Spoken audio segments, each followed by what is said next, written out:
예수 그리스도의 은혜로 하나님의 자녀가 된 우리들은 예수님을 닮아 성장하면서 놀라운 은혜와 복을 누리는 삶을 삽니다.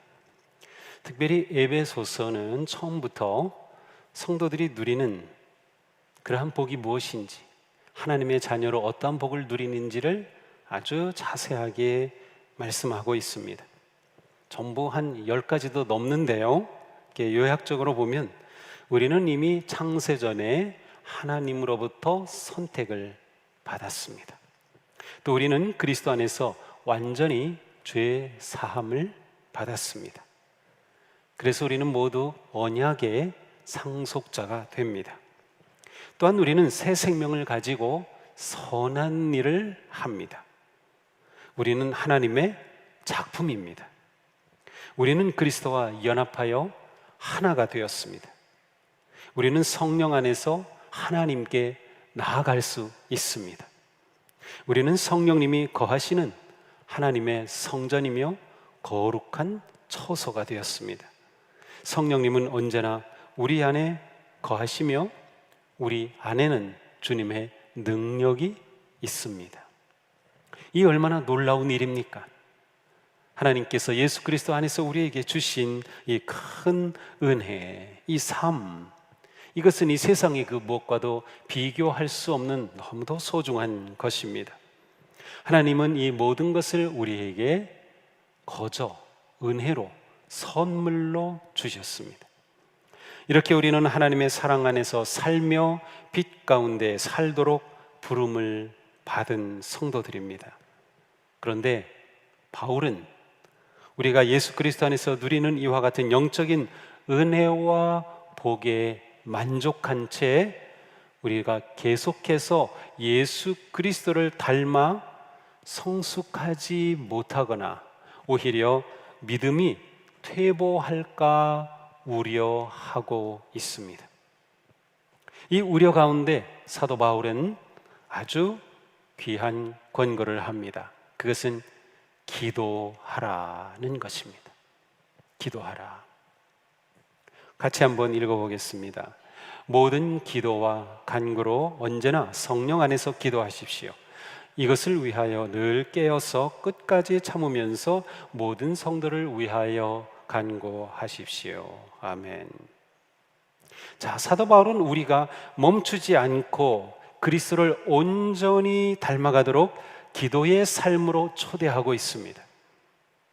우리가 얼마나 오랫동안 신앙생활을 하였는가와 상관없이 기도는 계속되어야 합니다. 내가 얼마만큼 영적으로 성장하였느냐와 상관없이 우리는 계속 기도해야 합니다. 지속적인 영적 성숙을 위해서 기도는 필수입니다. 자, 우리가 지금까지 들었던 것 한번 정리해 보겠습니다. 첫째, 하나님은 우리가 영적으로 성장하기를 원하신다. 둘째, 영적 성장은 예수 그리스도를 닮는 것이다. 셋째, 예수님을 알고 닮기 위해 우리는 성경을 먹어야 한다. 넷째, 말씀에 순종할 때 그 말씀이 우리 영적 성장의 양분이 된다. 자, 하지만 우리의 영적 성장은 단지 우리의 노력만으로는 이룰 수 없습니다. 그래서 성령 하나님이 우리 안에 거하시며 우리를 도우신다. 자, 여기까지 떠오르죠? 이해가 되죠? 자, 성령님의 인도하심을 따르는 삶은 기도의 삶입니다. 예수님의 제자들은 예수님을 볼 때마다 꼭 배우고 싶은 것이 있었습니다. 바로 예수님이 기도하시는 모습이었어요.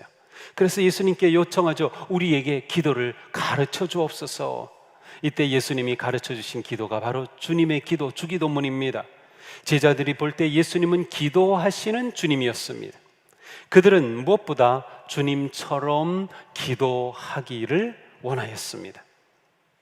우리들의 영적 성숙의 초점은 예수님을 닮는 것이죠. 우리가 예수님을 닮아야 한다면 예수님의 기도하시는 모습도 닮아야 합니다. 예수님은 기도하심으로 하나님과 온전하고 깊은 사랑의 교제를 나누셨습니다. 하나님의 뜻을 붙드셨습니다. 하나님께 순종하며 하나님과 온전히 하나가 되셨습니다. 영적 성숙의 삶은 기도의 삶입니다. 우리의 신앙생활은 믿고 기도하는 것이 전부입니다. 기도는 영적인 생명을 유지하고 자라게 하는 호흡이며 능력의 줄입니다. 우리는 기도로 하나님께 나아갑니다. 우리는 기도로 하나님의 품에 안깁니다. 우리는 기도로 하나님의 성령님의 생명력과 도우심을 받습니다. 기도할 때 우리는 거룩한 신호를 따라갈 수 있으며 성장의 방향을 유지할 수 있습니다. 그러나 기도가 멈추면 성장도 멈춥니다. 그러기에 우리는 기도를 소홀히 할 수 없어요. 그런데 우리는 기도를 소홀히 하곤 합니다. 우리의 기도를 가로막는 장애물이 여러 곳에 놓여 있기 때문이죠. 대체로 우리는 자기중심적인 생각과 영적인 교만으로 기도를 소홀히 합니다. 죄는 우리를 자기중심적으로 만듭니다. 하나님과 멀어지게 만드는 죄가 우리가 하나님을 의지하고 하나님을 찾아야 한다는 것을 잊어버리게 만들며 하나님 없이도 내가 할 수 있다는 교만함에 빠지게 합니다. 자신의 인생의 중심에서 하나님을 몰아내고 내 삶의 왕좌에 내가 앉으면 기도는 멀어집니다. 이렇게 기도를 멈춘다면 영적인 호흡도 멈춰지고 숨이 막히며 성장은 멈추게 됩니다. 때로는 세상의 분주함과 무거운 짐으로 기도를 소홀히 하거나 또한 편리함을 추구하는 삶, 때로는 게으름으로 기도를 멈추기도 합니다. 분주함이나 게으름에 빠지면 기도할 시간조차 찾기 어렵습니다. 우리가 바쁠수록 기도는 우리의 삶에서 우선순위에서 자꾸만 뒤로 밀리기 쉽습니다. 그러나 실제로 우리는 바쁠수록 기도해야 하고 바쁠수록 기도하기에 바빠야 하는데 그러지 못하는 거죠. 제가 언젠가 이런 말씀을 드린 적이 있습니다. 우리가 기도할 수 없을 정도로 바쁘다면 나쁜 성도다. 바쁜 목사는 나쁜 목사예요. 바쁜 성도는 나쁜 성도예요. 기도할 수 없을 정도로 바쁘다면 말이죠. 바쁨과 편안함, 평안이 아니고 편안입니다. 바쁨과 편안함이 내가 잘 사는 것으로 착각하며 하나님을 찾지 않게 됩니다. 기도가 멈출 때 우리의 영은 무기력해지고 영적 성장은 멈춥니다. 그러므로 사도 바울은 말씀합니다. 함께 읽습니다. 모든 기도와 간구로 언제나 성령 안에서 기도하십시오. 이것을 위하여 늘 깨어서 끝까지 참으면서 모든 성도를 위하여 간구하십시오. 아멘. 성경 원문에는 모든이라는 단어가 4번 반복되고 있어요. 그래서 원문을 되살려서 번역해 본다면 이렇게 읽을 수 있어요. 함께 읽어보겠습니다. 모든 기도와 간구로 모든 시간에 성령 안에서 기도하십시오. 이것을 위하여 깨어서 모두 참으면서 모든 성도를 위하여 간구하십시오. 아멘. 자, 사도 바울은 우리에게 모든 기도를 오늘 본문에서 가르쳐 주고 있어요. 모든 기도. 구체적으로 어떤 것일까요? 첫째로 모든 기도는 모든 유형의 기도를 의미합니다. 모든 기도와 간구라고 하는 것은 내가 공적으로 기도하든 개인적으로 기도하든, 오늘도 우리가 예배드리면서 함께 공동의 온 가족 기도 드렸죠. 그것은 공적으로 함께 하는 기도였어요. 그러나 개인적으로 기도하든, 소리를 내서 기도하든, 침묵으로 기도하든, 기도문을 읽어서 기도하든, 아니면 즉흥으로 기도하든, 우리는 즉흥 기도죠. 90% 이상이 즉흥 기도예요. 그러나 동방정교나 천주교는 쓰여진 기도를 읽는 것이 훨씬 더 많습니다. 어떤 기도든 괜찮아요. 요청 기도를 하거나 감사 기도를 하거나 무릎 꿇고 기도하거나 서서 하거나 앉아서 하든 조용한 곳에서 하거나 운전하면서 기도하든 온갖 다양한 기도를 말합니다. 우리가 기도하는 방법은 다양합니다. 하나님은 우리의 모든 마음과 상황과 경험에 따라서 하는 그 기도를 다 받으신다는 겁니다. 중요한 것은 우리가 어떤 기도를 하든 온 마음과 진심을 다해 기도하느냐, 그것이면 되는 거예요. 그러니 내가 기도할 곳이 없어요, 기도할 시간이 없어요 라고 하는 것은 핑계가 될 수 없습니다. 어떤 기도든 모든 기도가 가능하기 때문이죠. 자, 다음으로 바울은 모든 시간에 언제나 기도하라고 하였습니다. 이것은 기도의 시간, 곧 기도의 횟수와 때를 가리키는 말이죠. 우리는 어느 시간에 기도해야 할까요? 어떤 분은 아침에 해야 합니다. 어떤 분은 저녁에 합니다. 어떤 분은 아니에요, 12시에 해야 합니다. 한밤중에 합니다. 다양하게 말할 수 있어요. 그러나 기도가 생명의 호흡이기에 우리는 항상 기도하고 매 순간 기도해야 합니다. 예수님도 항상 기도하고 낭망하지 말아야 할 것을 말씀하셨습니다. 매 순간 기도하라는 말씀입니다. 이러한 기도는 바울 시대에도 성도들의 매우 큰 관심사였습니다. 쉬지 않는 기도의 중요성을 잘 알았던 바울은 이렇게 말씀하죠. 기도를 계속하십시오. 감사하는 마음으로 기도하면서 깨어 있으십시오. 또한 쉬지 말고 기도하십시오. 항상 기도한다는 것, 쉬지 않고 기도한다는 것은 매 순간 하나님이 함께 하심을 신뢰하고 의식하고 하나님을 바라며 의지하는 마음을 놓지 않는 것입니다. 모든 시간의 기도는 모든 일을 하나님의 마음으로 보는 삶을 사는 것이에요. 두려움이 몰려올 때 하나님을 찾고, 곤경에 처할 때 하나님의 도우심을 구하며, 불의한 세상을 볼 때 하나님의 공의로우심을 신뢰하고, 아플 때 주를 바라고, 기쁠 때 주님을 찬양하고, 길을 걷거나 일하거나 집안에 있거나 일상에서 자신의 삶을 온전히 하나님의 임재하심 앞에 드리는 마음으로 생활하는 것, 이것이 쉬지 않는 기도, 매 순간의 기도입니다. 우리 기독교 역사에서는 어떻게 이렇게 쉬지 않고 기도할까? 그것을 고민하고 여러 기도 형태를 발전시켰어요. 그 중에 예수 기도라는 것도 있어요. 하나님의 아들 주 예수 그리스도시여 이 죄인을 불쌍히 여기소서, 이것이 그 기도의 전부입니다. 그런데 이 기도를 하면 할수록 어떻게 되는가 하면 들숨과 날숨, 이것이 기도 자체가 됩니다. 그래서 내가 숨 쉬는 모든 것이 기도가 됩니다. 그리스도시여 자비를 베푸소서, 그리스도시여 자비를 베푸소서. 우리는 사실 하루 종일 살면서 이렇게 예수 기도를 하며 살아갈 수 있어요. 나도 모를 때, 나도 무의식 속에서 주님 자비를 베푸소서, 주님. 우리 한국 성도들의 아주 좋은 점은 어디 가든지 새로운 곳이나 어느 장소에 가면 들어가서 주여, 주님, 그런 말들을 종종 합니다. 근데 요즘은 그런 모습을 좀 찾기가 어려운 것 같아요. 어디 가든지 우리는 딱 새로 들어가면 기도하는 거, 주님 하는 거, 이것이 우리의 아주 좋은 전통이었어요. 근데 지금은 그런 것을 거의 찾아보기 어려워요. 쉬지 않는 기도의 삶을 우리 안에 스스로 세워야 합니다. 이어서 사도 바울은 깨어서 끝까지 참으면서 항상 힘쓰며 기도하라고 하십니다. 이것은 모든 인내로 기도하라는 것입니다.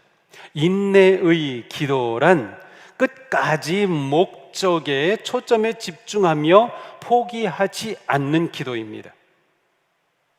무엇인가를 위해 기도할 때 확신을 얻고 응답을 얻도록 신뢰하며 기도하는 거예요. 인내의 기도의 핵심은 내가 하나님을 끝까지 신뢰하느냐, 이것입니다. 자기 뜻이 이루어지는 것이 기도의 응답은 아닙니다. 우리가 기도했을 때 하나님께서 그래 하고 들어주실 때도 있고, 아니다 라고 거절하실 때도 있고, 좀 더 기다려라 하실 때도 있습니다. 기도의 응답은 사실은 내가 바라는 것이 이루어지는 게 아니라 하나님이 들으셨다는 것이 응답이에요. 그러니까 우리가 기도 응답에 대해서 좀 깊이 생각해 볼 필요가 있어요. 모든 인내의 기도를 위해 필요한 것은 깨어 있는 기도이죠. 사도 바울은 깨어 기도하기를 모든 인내로 하라고 하셨습니다. 베드로 사도도 그런 말씀을 했어요. 깨어 조심하여 기도하라. 기도함에 방심하지 말라는 것입니다. 신실하게 인내함으로 기도하라. 지금 이 상황은 우리에게 인내의 기도가 절실하게 필요한 때입니다. 우리가 지금 많이 지쳐가고 있어요. 자칫 낙심할 수도 있어요. 자칫 방심할 수도 있어요. 자칫 기도를 소홀히 할 수도 있어요. 지금이야말로 인내의 기도의 시간입니다. 우리의 기도를 멈추지 말아야 합니다. 집중해야 합니다. 나의 영혼을 위해, 자녀를 위해, 가족을 위해, 교회를 위해, 전도를 위해, 이 사회를 위해, 나라와 민족을 위해, 세계를 위해 우리의 기도가 멈추지 말아야 합니다. 이어서 바울은 기도의 대상에 관해 말씀하죠. 모든 성도를 위하여 간구하십시오. 우리는 그리스도의 몸을 이루는 지체로서 서로를 위해 기도해야 한다는 거죠. 자신의 영적 승리만을 위해서가 아니라 우리의 영적 승리를 위해서 기도해야 합니다. 모든 성도와 교회의 승리를 위해서 기도해야 합니다. 영적 성장은 혼자 할 수 없습니다. 영적 성장은 혼자 할 수 없습니다. 교회는 영적 성장의 요람이며 하나님과의 관계, 그리고 성도와의 관계는 영적 성장의 열매를 맺는 과수원입니다. 내가 아프면 남도 아프고, 다른 지체가 아프면 우리가 아픕니다. 우리는 서로를 위해 기도하며 함께 성장합니다. 이것이 그리스도의 몸인 교회의 진정한 모습이에요. 모든 성도를 위해 기도하라. 그러므로 우리가 영적 성장, 영적 성숙을 말하는 지금 우리는 함께 성숙해야 합니다. 함께 자라는 거예요. 어느 교회든 그 교회 성도님들의 영적 성장의 정도가 있습니다. 우리 교회는 어느 정도 성장한 교회일까? 모릅니다. 하나님은 아시죠. 우리는 함께 자라는 것이에요. 우리는 서로를 위해 기도하지 않고는 서로 사랑할 수 없으며, 서로 사랑하지 않고는 서로를 위해 기도할 수 없습니다. 우리는 서로를 위해, 모든 성도를 위해 감사함으로 섬기고 사랑합니다. 기도를 통한 섬김과 사랑, 기도를 통한 돌봄과 격려로 우리는 함께 그리스도를 닮아 성장합니다. 기도는 우리가 하나님과 친밀한 교제와 다른 사람을 위해 할 수 있는 가장 가치 있고 위대한 일입니다. 내 힘으로 이룰 수 있는 그 어떤 일보다도 기도를 통하여 이룰 수 있는 일이 훨씬 크기 때문입니다. 우리가 기도할 때 성령님은 우리 안에서 우리와 함께 일하십니다. 우리의 영적인 성숙은 기도를 통하여 이루어집니다. 기도는 영적 성숙의 길이며 동시에 영적 성숙의 열매이기도 합니다. 예수님은 하늘로 올라가시기 전에 제자들이 성숙하기를 기대하시면서 이렇게 말씀하셨습니다. 우리 함께 읽습니다. 너희가 내 이름으로 구하는 것은 무엇이든지 다 이루어 주겠다. 이것은 아들로 말미암아 아버지께서 영광을 받으시게 하려는 것이다. 너희가 무엇이든지 내 이름으로 구하면 내가 다 이루어 주겠다. 아멘. 그렇습니다. 너희가 무엇이든 내 이름으로 구하면 내가 다 이루어 주겠다. 이처럼 하나님은 성장하기를 원하는 모든 성도에게 기도의 길을 열어주셨습니다. 예수님의 이름으로 구하면 이루어 주시겠다고 약속하셨습니다. 기도의 사람은 계속 성장합니다. 영적 성장은 하나님이 빚어가시는 과정입니다. 기도 없이는 성숙할 수 없어요. 성령님은 우리의 기도를 통하여 일하시기 때문입니다. 정말로 성장하기를 원하십니까? 기도하십시오. 정말로 예수님 닮기를 원하십니까? 모든 상황에서 기도하십시오. 모든 방법으로 기도하십시오. 모든 시간에 기도하십시오. 모든 인내로 기도하십시오. 모든 성도를 위해 기도하십시오. 너희가 내 이름으로 구하면 시행하리라. 기도를 잘하는 최선의 방법은 뭘까요? 기도하는 것입니다. 기도하는 것. 기도하지 않고서는 결코 기도를 잘할 수 없어요. 기도하십시오. 기도로 영적 성장의 기쁨을 누리는 행복한 성도가 되기를 주님의 이름으로 축복합니다. 기도합시다.